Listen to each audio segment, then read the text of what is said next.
Aaron, thank you for joining us. It's the 30th of August 2024. I'm Gary Waterman. I'm a former UK police constable. And very kindly, and I am very honoured and privileged to have Aaron with me here today to speak about some very important topics. Hi, Aaron. How are you? Very well, thank you. Thank you for having me on and arranging for us to have this interview. So thank you very much for the opportunity to share my story. Thanks, Aaron. And I think some of the praise has to go to the person that put us in contact with each other. So thank you very much to those individuals.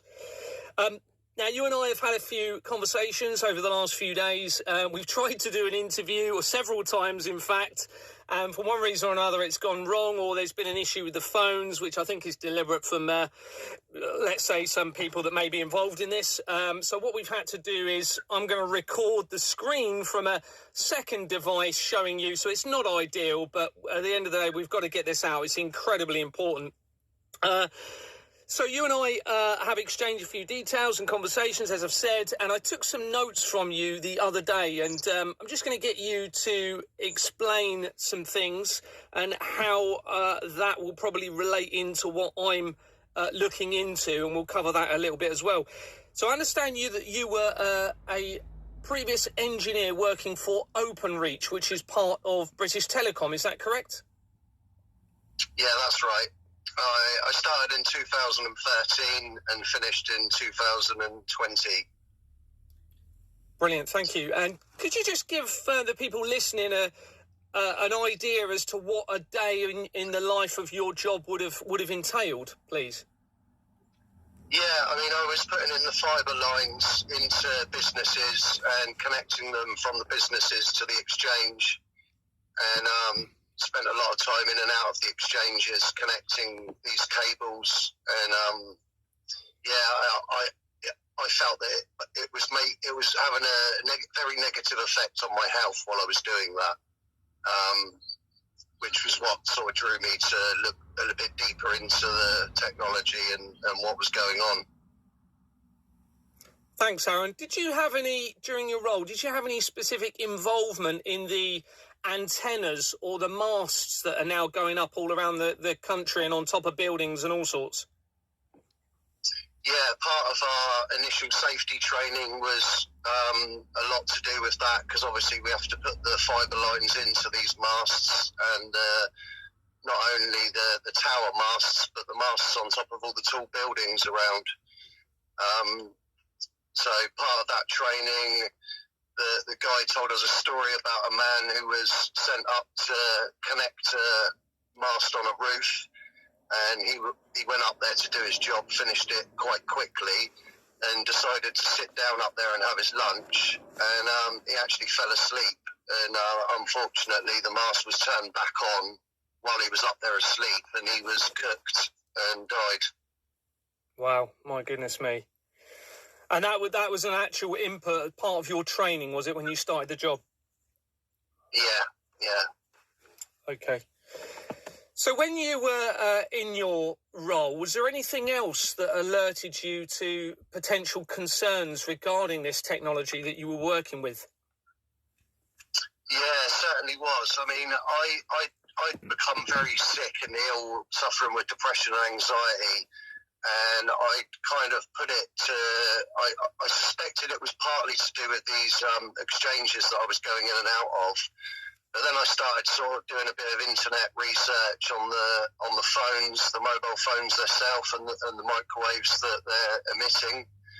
And I discovered that on everybody's phone, under settings, then on legal, and then under RF exposure, it actually explains that you're not supposed to hold the phone to your head, and you're not supposed to have it on while it's on your person. So if you're carrying it in your pocket, it should be off. Otherwise, it's giving you too much radiation. Right, okay. So you noticed that your health was deteriorating, certainly with your emotional health, and you found that a clear connection between your work and going into these exchanges and how you were feeling afterwards. You actually acknowledged that connection to your role, did you? At first it was like I could. You go in these exchanges, you can like hear the buzzing of the electric because the amount of equipment that they've got in there. And I thought it was just that at first, the amount of electricity that was around me, but it was clearly a bit more to it than that.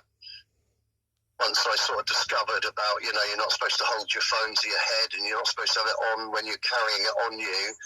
And I sort of ended up linking through my own research the fact that men get testicular cancer and they carry their phone in their pocket, and women get breast cancer and they're carrying their phone in their handbag over their shoulder next to their breasts, or some women even carry the phone inside the bra.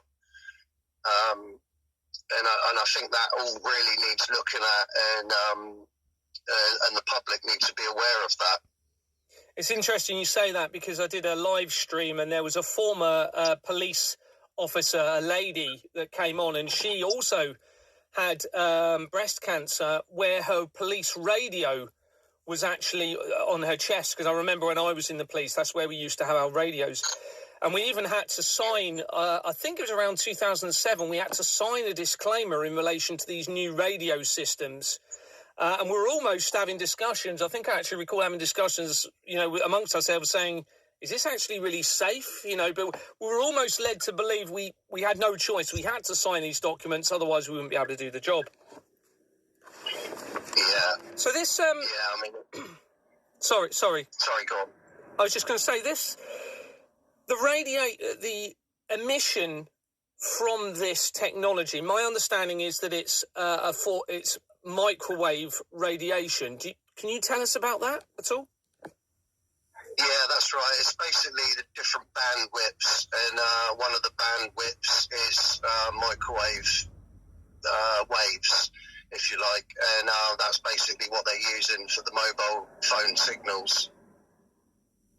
And I suppose, many of us have used microwaves and we've heard of the dangers and when we put metal in them, etc. And we know that my understanding is that it cooks the food from the inside out.